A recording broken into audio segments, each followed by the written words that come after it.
Hello, this is the ADVM 12, Unit 2, lecture on dimensioning and tolerancing symbology. Todd Frazee. In this lesson, you'll learn how to identify and apply general dimensioning and tolerancing symbols, gaining a clear understanding of their purpose and applications in engineering drawings. You will also learn how to use basic dimensions in both annotated models and traditional drawings, ensuring precise communication and design requirements. Additionally, you will develop the skills needed to construct a complete feature control frame following the correct order of segments to accurately define geometric tolerances.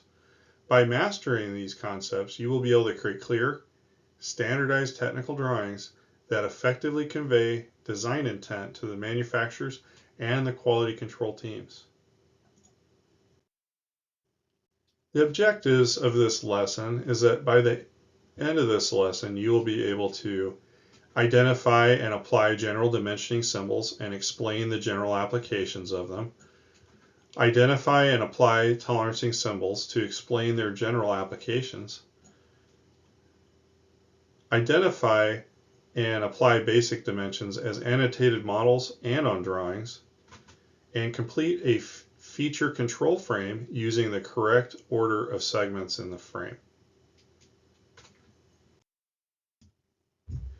Symbology. It expresses the dimensioning and tolerancing requirements as part of a product definition in models and drawings. And if done properly, is clear and consistent. Feature size. The regular feature of size is a part feature associated with a single size dimension. Thickness, width, length, diameter, or spherical diameter, or irregular feature of size is an enclosed shape or a collection of features that establish a size boundary. Associativity in annotated models. Software to establish connection between annotation and associated features. Tolerance features highlight when corresponding annotation is queried.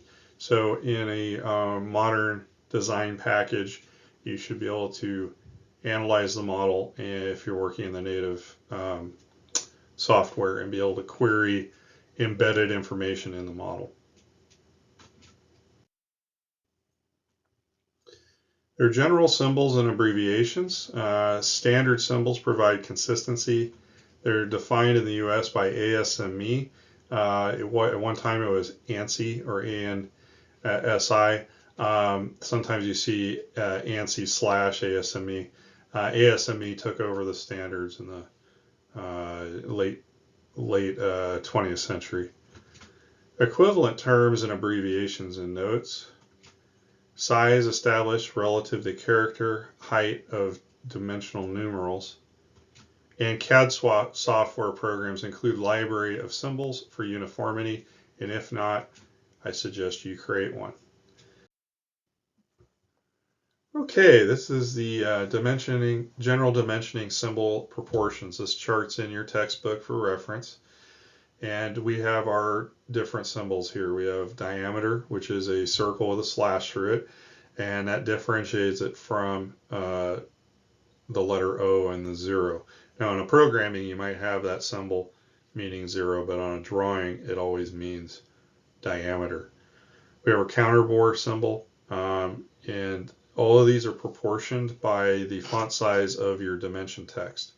So the diameter symbol needs to be the height of one character full font with a 60-degree angle on the slash. We have our counterbore that's 2 characters wide by a character high. Our spot face is identical to the counterbore except for it has the letters SF in it, and it's the height of those characters are 80% of your font size for your dimensions. Then we have our countersink, 90-degree angle V with a font size height on the V. And then our origin, 1 character height and height. Same thing with square. And then our arc length is going to be an arc that is 1.5 characters wide by 0.3 characters tall, or 30% of a character's height. And our reference brackets, our parentheses are basically the same proportions but turned up on end 90 degrees.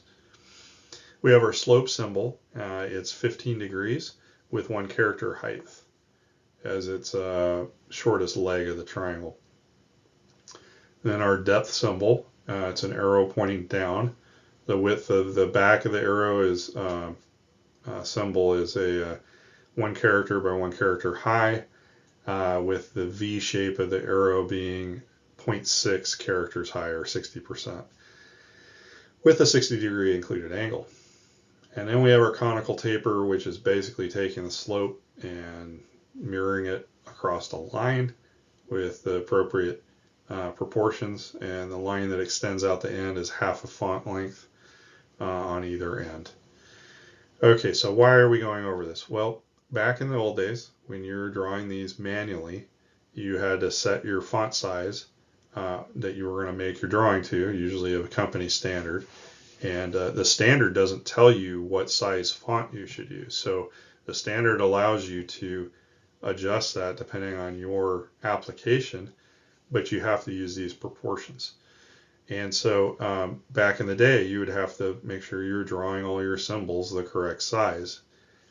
Then we fast forward to AutoCAD, and you're still drawing the symbols, and you usually use a block, which could be like a library. You could build a library of blocks, but then you'd have to have different blocks for different font sizes for the drawings if you're going to be operating more than 1 font size. And then you would manually apply these to the drawing views. Fast forward to now, you're doing this in a solid modeler. You can apply them in the model or in the drawing side, and you load the library for the standard you're working for. So say you're using SolidWorks or Pro E, you're going to load ASME ANSI standards, Y14.5 2018, and it's going to and then you set your font sizes for your drawings, and it's going to just automatically make the symbols the correct size. So this is something that was very tedious and took a long time in the past, that using a modern CAD system, 3D modeling, can save you a tremendous amount of time. So we aren't going to spend a whole lot more time in this class talking about proportions of symbols like we would have perhaps in a prior generation, where you might have been doing whole exercises on just drawing these symbols to the accurate size and proper shape, and have to memorize all these proportions. So we'll move on to the next slide.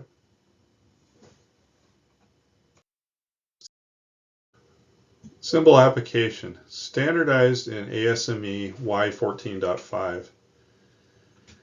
There are also special requirements for annotated models in ASME Y14.41, which is specifically how to apply geometric and dimensioning tolerancing to a model as opposed to a drawing. And symbols placed in specific locations relative to associated numeric value or relative feature to which the tolerance applies is important. Okay, here's our first symbol. We got the diameter symbol, and it looks like a 0 with a slash through it. I believe it's 60 degrees.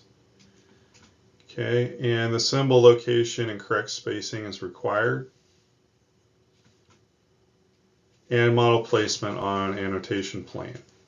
So on the left, we've got an example of an annotation plane in a model pointing at a round surface. And in the orthographic views, it could be either called out in an end view with a leader line, or a side view as shown in the orthographic example on the right. The diameter symbol appears with no space between it and the number. We have the spherical diameter symbol. The symbol precedes the dimension value with no space, so it would be S and then a diameter, and then the number with no spaces in between. And as shown on the bottom, you have this is a image of what's called a tooling ball, and the model on the left shows a plane where the annotation would be pointing at a surface, and orthographic views on the right.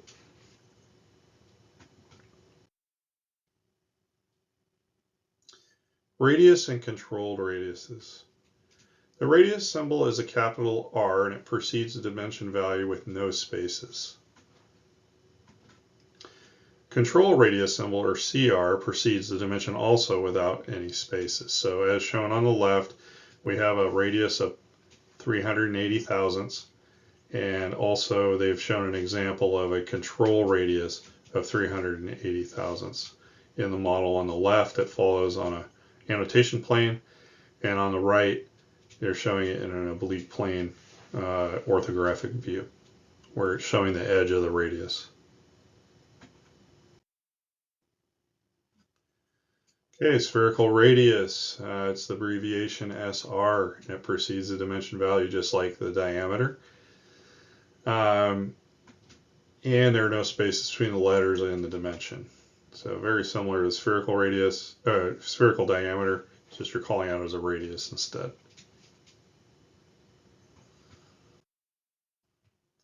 Okay, the counterbore symbol and depths of symbols.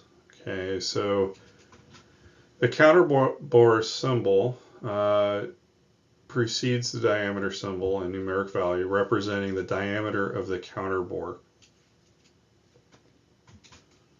The depth symbol is placed in front of the depth value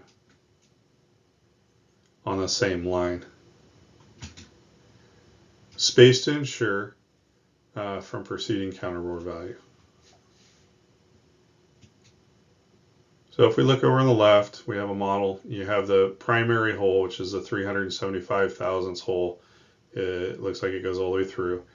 And then the counterbore symbol is this feature that comes before the second line on the diameter. And then you have the diameter of the counterbore followed by a down arrow with the depth showing how deep the counterbore is. The 1 liter line defines everything to do with the entire hole feature, so you can have several lines on a hole call out. Okay, spot face symbol. It's basically the same as your counterbore symbol. Okay, but it includes the letters SF on the counterbore symbol. In practice, I've seen a lot of companies break this rule where they don't actually have the abbreviation there. And it precedes the diameter symbol and diameter value of the counterbore. And spot face depths are specified by a notation or by a dimension. So you could have a depth on it, or it could be a general note.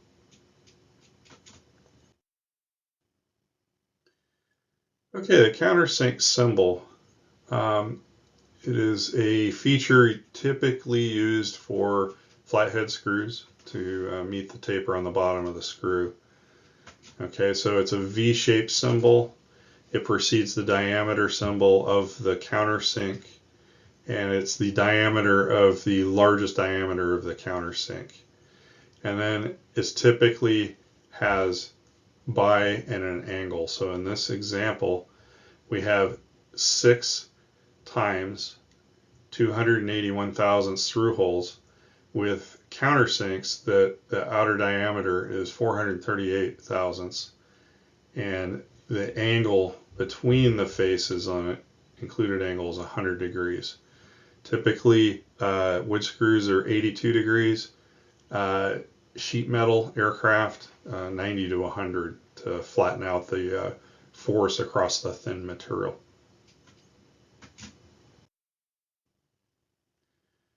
Okay, the number of places by. Okay, and so the X symbol means how many times, okay, or by. So we have the X, and it can indicate the number of places, times, or instances a feature is required. And space between the number and the letter X means by, used when noting countersinks. Okay, so in the context of this, the first time that character X appears, it's saying there's 6 of the features, but later in the countersink line, it's saying it's this 438 thousandths in diameter by 100 degrees. So it has more than one meaning.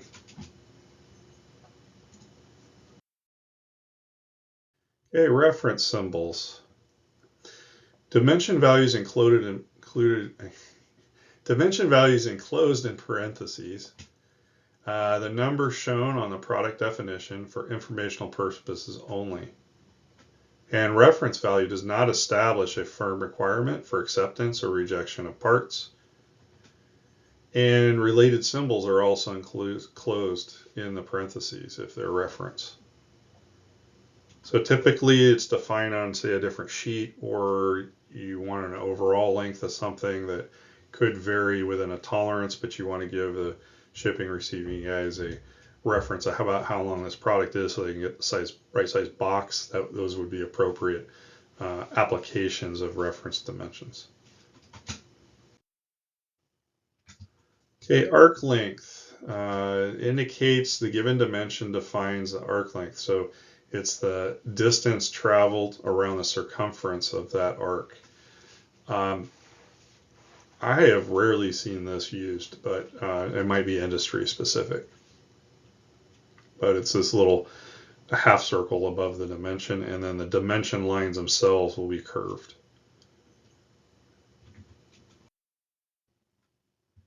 Okay, we have the square symbol. It's used for dimensions that apply across the flats of a square shape. So in this case, you would only have to dimension it in one axis because the square symbol says, hey, it's square, so it's 380 thousandths in both directions around the square. And it precludes the dimension value, and there's no spaces between the square and the dimension value. It does not imply tolerance of the 90-degree angles forming the square. The origin symbol. It's for applications where necessary to indicate the origin of a dimension. A small circle placed at the terminating point of the dimension line, and it replaces the arrowhead on the origin end. We have the slope symbol. The slope value or amount of change in surface height per distance of along the baseline. And the slope symbol is placed before the slope value and is tolerance. And the slope specification is written as a ratio.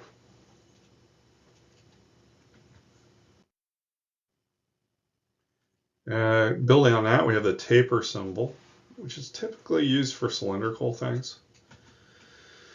Used when an amount of taper per unit of length is specified. And the taper symbol precedes the taper value just like on the slope and its tolerance. Okay, geometric tolerancing symbols. Tolerance is applied on annotated models and drawing views. They can be applied to either or both. They define allowable variation for part features. Each tolerancing symbol shape reflects its purpose. Each symbol has a recommended size. And size and proportions are related to the general character height used on the model or drawing, but they should be consistent throughout that model or drawing. Okay, form tolerances. They specify requirements that apply to individual features. Okay, so we have straightness, circularity, flatness, and cylindricity.